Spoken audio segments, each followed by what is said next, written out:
Semua terjadi begitu saja. Aku melihat seperti yang mereka lihat, tetapi aku bisa melihat apa yang tidak bisa mereka lihat.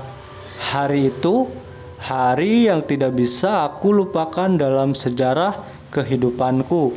Pertama kalinya, aku mengetahui bahwa ada yang tidak beres denganku. Ujian pagi itu dimulai. Kenaikan kelas 2 SMP Negeri 2 Kandangan, disingkat SKADA. Pengawas berjalan dan membagikan lembar kerja untuk dikerjakan. Anehnya, mengapa ada seorang anak kecil dan ayahnya yang sedang duduk bercanda di bagian depan ruangan, tepatnya di sebelah meja pengawas. Ya, mereka sangat menikmati momen itu.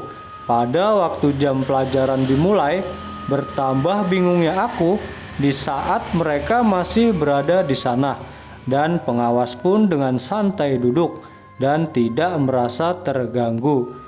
Kulihat anak itu melihat ke arahku.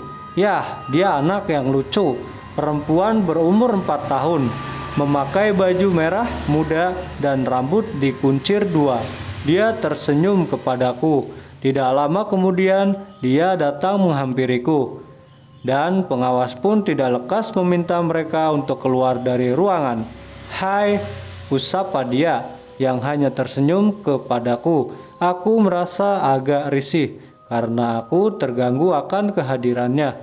Akhirnya aku beranikan diri untuk mengangkat tangan dan berbicara kepada pengawas.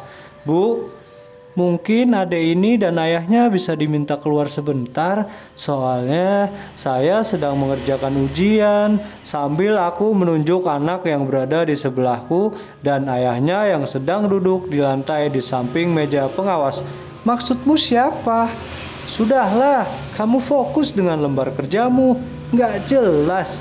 Seketika itu pula pengawas mengataiku dengan sebuah kalimat nggak jelas. Detik itu pula, aku yang merasa bahwa mereka benar-benar berada di sampingku, membuatku ingin memberikan bukti bahwa mereka benar-benar ada.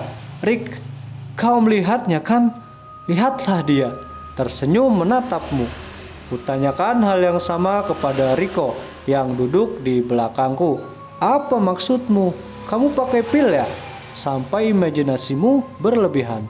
Lagi-lagi dia juga tidak melihatnya. Lantas aku bertanya kepada anak kecil tersebut, "Dek, kenapa ada di sini? Kan kakak-kakak yang ada di sini sedang ujian." Aku bertanya lirik kepadanya dan dia hanya tersipu malu kemudian berlari menuju ayahnya. Seketika itu pun juga ayahnya melihatku dan tersenyum kepadaku. Aku hanya diam dan berbalik kepada lembar kerjaku. Ku baca soal pertama dan ku menjawabnya. Biologi membuatku bosan. Ku melihat lagi ke arah mereka dan mereka sudah tidak ada. Pasti mereka sudah diminta keluar oleh pengawas.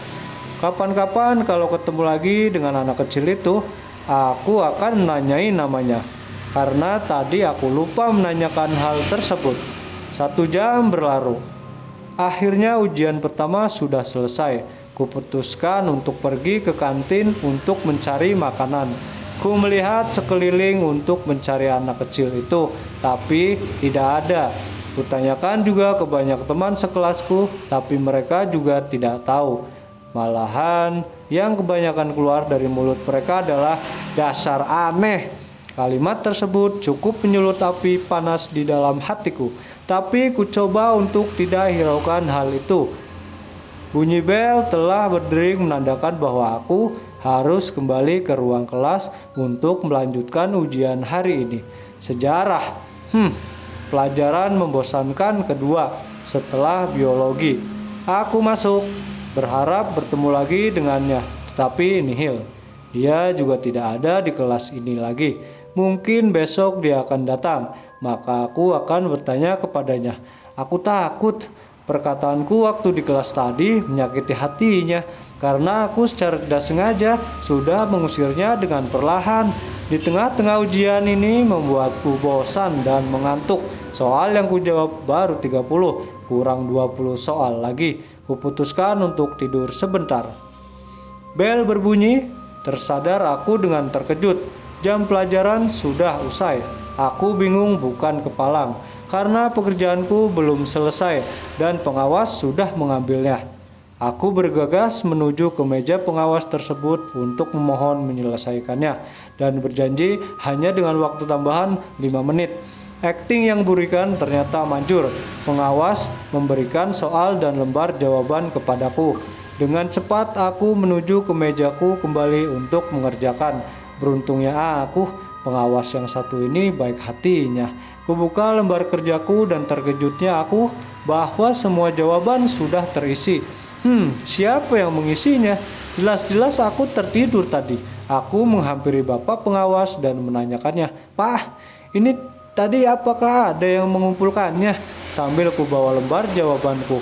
"Tidak ada, bapak yang mengambilnya dari mejamu."